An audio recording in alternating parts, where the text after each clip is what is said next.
Welcome all to சரிதா சமையல். இன்றைக்கி நம்ம சமையலில் ரொம்பவே டேஸ்ட்டான புளிச்சை கீரை தொக்கு எப்படி பண்ணுறதுன்னு பார்க்கலாம்.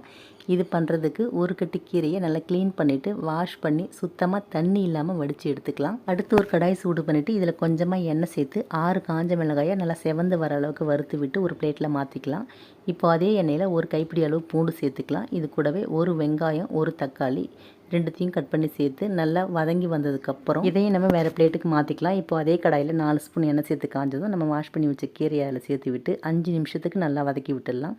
கீரை நல்லா வதங்கி வந்ததுக்கப்புறம் இது கூடவே நம்ம வதக்கி வச்ச வெங்காயம், தக்காளி, காஞ்ச மிளகாலாம் சேர்த்து விட்டு இதுக்கு தேவையான அளவு உப்பு சேர்த்து நல்லா ஆற வச்சு மிக்ஸி ஜாரில் தண்ணி எதுவும் சேர்க்காம கொரகொரப்பாக அரைச்சி எடுத்துக்கலாம். அடுத்து கடாயில் 4 ஸ்பூன் எண்ணெய் சேர்த்து காஞ்சதும் 1/2 ஸ்பூன் வெந்தயம், ஒரு காஞ்ச மிளகாய், 10 பல்லு பூண்டு இடித்து சேர்த்து விட்டு நல்லா செவந்து வந்ததுக்கப்புறம் இதில் கொஞ்சமாக பெருங்காயத்தூள், நம்ம அரைச்ச கீரையை சேர்த்து விட்டு எண்ணெய் பிரிஞ்சு வர அளவுக்கு நல்லா வதக்கி விட்டால் சுவையான புளிச்சை கீரை தொக்கு ரெடி.